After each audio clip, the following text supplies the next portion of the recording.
Shalom, selamat malam. Terima kasih atas waktu dan kesempatan yang diberikan kepada saya. Saya atas nama Albias Ganghara dari Fakultas Ilmu Sosial dan Ilmu Politik, Prodi Sosiologi kelas C semester 1 dengan NIM 2103030080. Nah, pada kesempatan kali ini saya ingin mereview buku yang berjudul Politik Semboyan dan Memahami Konsep Kebijakan Luar Negeri Cina. Di sini saya akan menjelaskan tentang memahami konsep kebijakan luar negeri di Cina. Nah, di bawah kepemimpinan Xi Jinping, Cina telah mengajukan serangkaian konsep kebijakan di luar negeri, terutama jenis baru dan sabuk hubungan kekuatan besar dan inisiatif umat manusia. Nah, konsep-konsep ini sering dianggap sebagai rencana strategis yang koheren dan meyakinkan. Nah, kita pasti bertanya-tanya apa yang dimaksud dengan sinocentris.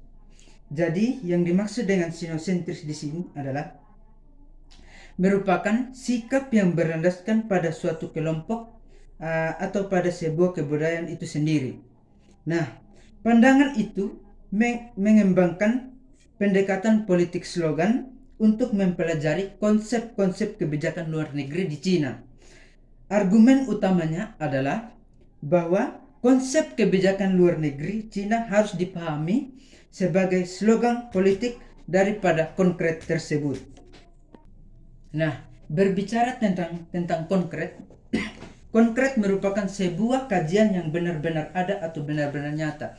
Artinya, suatu kejadian yang berada di Cina pada waktu itu benar-benar nyata terjadi dan sudah dilakukan oleh beberapa kajian-kajian utama dalam sebuah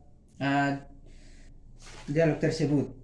Nah, fungsi utama dari konsep politik luar negeri adalah sebagai slogan untuk menyatakan niat, untuk menarik perhatian, dan dorongan untuk bertindak. Nah, banyak analisis internasional berfokus pada bagian ini dan cenderung menafsirkan secara berlebihan. Nah, alasan strategis dari konsep-konsep Cina tersebut menganggapnya sebagai pabrik strategis yang koheren dan dipikirkan dengan baik. Nah, sementara proses ini memungkinkan negara untuk menggunakan kekuatan intelektual, itu mengundang partisipasi sejumlah besar konsep kebijakan luar negeri di Cina. Berarti mereka terbuka untuk interpretasi. Hal ini dapat memungkinkan dan membuat konsep-konsep tersebut dengan makna dalam pihak mereka. Hal ini seringkali menghasilkan berbagai narasi yang terkadang bertentangan satu dengan yang lain. Nah, konsep yang pertama di sini saya akan menjelaskan tentang pendekatan politik slogan untuk memahami konsep kebijakan luar negeri Cina. Pendekatan politik slogan menawarkan serangkaian perspektif yang berbeda untuk memahami konsep kebijakan luar negeri Cina. Nah, yang pertama, pendekatan ini menunjukkan bahwa konsep kebijakan luar negeri paling baik dipahami sebagai slogan politik multifungsi. Artinya, slogan ini dipahami banyak sekali fungsi yang akan dipahami oleh slogan ini.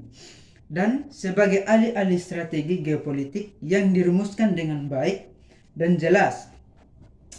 Banyak analis internasional Cina yang sering sekali menunjuk pada kebijakan luar negeri atau konkret yang sering didukung oleh rencana strategis yang dapat diperhitungkan dengan cermat seperti yang telah disebutkan sebelumnya. Nah, kedua, terkait dengan poin di atas bahwa pendekatan politik slogan berfokus pada logika politik dalam negeri untuk dapat menjelaskan konsep kebijakan luar negeri Cina dengan kata lain konsumsi domestik dan ide kebijakan luar negeri di Cina. Nah, konsep yang kedua mengenai studi kasus tipe baru, inisiatif sabuk dan jalan, hubungan kekuatan besar dan komunitas masa depan bersama bagi seluruh umat manusia. Nah, buku ini menunjukkan argumen di atas dengan menggunakan beberapa studi kasus. Yaitu saya akan menjelaskan tentang yang pertama, studi kasus yang pertama ya. Yang pertama itu tipe baru, inisiatif sabuk dan jalan. Yang kedua, hubungan kekuatan besar. Dan yang ketiga, komunitas masa depan bersama untuk seluruh umat manusia. Semua kasus ini tepat pada waktu dan di antara konsep-konsep diplomatik terpenting yang telah dikemukakan oleh pemimpin tertinggi Cina.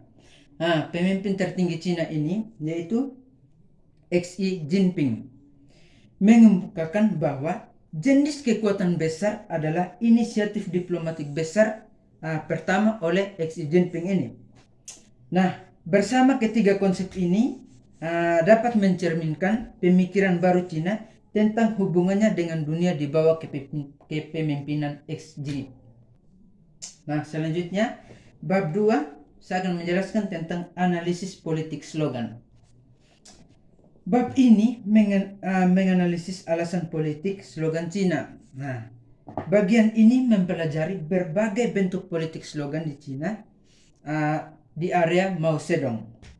Ini menunjukkan bagaimana slogan dapat digunakan untuk menguji berbagai loyalitas aktor politik, tetapi juga dapat dimanipulasi. Slogan dalam politik adalah sebuah perkataan atau kalimat pendek yang menarik atau mencolok dan mudah diingat atau untuk dapat memberitahukan sesuatu kepada seseorang. Nah, yang kedua, saya akan menjelaskan tentang tradisi slogan politik di Cina. Buku ini sangat berfokus pada politik slogan di area Xi Jinping. Kenapa? Ya karena ketiga konsep politik luar negeri terpilih diajukan oleh Xi Jinping ini setelah dia berkuasa pada tahun 2012. Pada kenyataannya, politik slogan memainkan peran penting di RRC. Jadi teman-teman pasti bertanya-tanya, apa yang dimaksud dengan RRC? RRC adalah Republik Rakyat Cina. Nah, yang berikut adalah politik slogan yang relevan dapat ditelusuri kembali ke awal area Mao Zedong. Selama ini, rakyat sangat diplomatis sehingga beberapa slogan memainkan peran di dalam kehidupan rakyat biasa. Jadi, poin yang perlu ditekankan adalah bahwa bagi para pemimpin tertinggi seperti Mao Zedong ini, otoritas pribadi yang tak tertandingi tidak mencegah slogannya dimanipulasi oleh aktor-aktor domestik. Nah, jadi tadi saya telah menyinggung tentang slogan manipulasi. Nah, kita pasti bertanya-tanya apa yang dimaksud dengan manipulasi ya?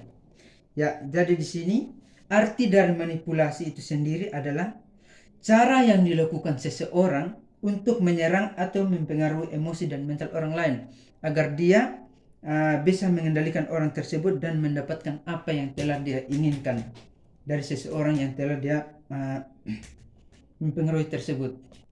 Nah, kesimpulan dari bab 2 ini adalah bahwa bab ini menunjukkan kepada kita bahwa slogan politik memiliki banyak fungsi.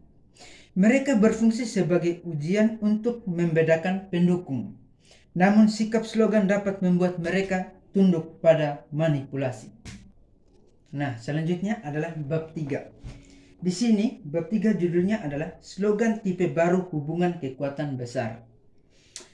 Jenis baru pada hubungan kekuatan besar yang telah diciptakan dalam bahasa Cina juga diterjemahkan sebagai model hubungan kekuatan besar dan memperkenalkannya pada tahun 2012. Ini adalah inisiatif diplomatik besar pertama yang resmi telah disusun oleh Xi Jinping ini. Namun di luar daripada itu, untuk dapat ditanggapi secara serius, cara-cara konsep sangat kabur dan kurang definisi. Namun kebijakan Cina ini diharapkan untuk mengembangkan menjadi rencana aksi nyata. Nah, yang pertama, keadaan perbedaan di Cina. Data termasuk buku kode serta materi replikasi yang tersedia dari halaman penelitian penulis. Untuk mendukung temuan pengkodean penulis, juga melakukan wawancara dengan beberapa cendekiawan Cina yang berpengaruh pada debat tersebut. Nah, cendekiawan adalah orang yang dapat atau mampu menggunakan kecerdasannya untuk dapat memainkan sebuah pekerjaan, berupaya bisa membayangkan menegaskan atau menjawab tentang berbagai banyak persoalan tentang berbagai suatu gagasan. Bab 4, pengertian di sini menunjukkan bahwa slogan inisiatif sabuk dan jalan. Bab ini menunjukkan bahwa inisiatif jalan dan sabuk berisi 3 fitur utama: ketidakjelasan konseptual, inkonsistensional, dan inkoherensi. Dengan mempelajari berbagai konsep secara bertahap dapat didirikan di Cina dan bagaimana aktor lain menanggapi pendirian ini. Nah, sabuk di sini adalah mengacu pada rute darat yang diusulkan untuk transportasi jalan dan kereta api melalui Asia. Sedangkan jalan adalah mengacu pada rute laut Indonesia Pasifik melalui Asia Tenggara ke Asia Selatan, Timur Tengah, dan Afrika. Kemudian bab 5, slogan komunitas masa depan bersama untuk seluruh umat manusia. Nah, di sini saya akan menjelaskan yang pertama, asal-usul sejarah komunitas masa depan bersama bagi umat manusia. Untuk dapat memahami sepenuhnya penggunaan lepas dari konsep ini, penting untuk meninjau asal-usul sejarahnya. Meskipun menjadi advokat kunci, bukanlah pemimpin yang menciptakannya. Nah, Cina adalah tanah air bersama bagai rekan-rekan di kedua sisi selat yang memiliki setiap alasan untuk dapat bergandengan tangan menjaga dan mengembangkan tanah air mereka. Referensi ini jelas dibuat untuk menggambarkan sebuah hubungan lintas selat. Pada saat itu, konsep tersebut digunakan untuk menunjukkan bahwa Taiwan dan Cina merupakan satu daratan, adalah milik satu keluarga, dan mengirimkan sinyal niat baik Beijing untuk membangun hubungan Taiwan dan Cina ini. Nah, yang kedua, saya akan menjelaskan tentang evolusi komunitas masa depan bersama bagi umat manusia di bawah kepemimpinan Xi Jinping. Nah, sejak Xi Jinping mengambil alih kekuasaan pada tahun 2012, ia telah menjadi pendukung utama konsep komunitas masa depan bersama bagi umat manusia untuk memobilisasi aktor internasional untuk dapat menggemakan konsep tersebut. Nah, di sini banyak tanggapan yang menganggapnya sebagai tonggak sejarah komunitas masa depan. Nah, untuk pembangunan umat manusia, karena itulah adalah sebuah penjelasan penting informatif tentang konsep yang diberikan oleh pemerintah Cina pada saat itu. Ia menulis di sini, yang pertama, kita harus dapat membangun kemitraan di mana-mana negara memerlukan satu sama lain dengan setara. Dan yang kedua, kita harus membuat arsitektur keamanan yang menampilkan keadilan, kebersamaan, kontribusi, dan manfaat bersama. Yang ketiga, kita harus mempromosikan pembangunan yang terbuka. Yang keempat, kita harus meningkatkan pertukaran antara perdana untuk mempromosikan harmoni dan menghormati segala perbedaan yang terjadi. Dan yang terakhir adalah kita harus membangun eksistensi dan mengutamakan alam dalam pembangunan penghijauan.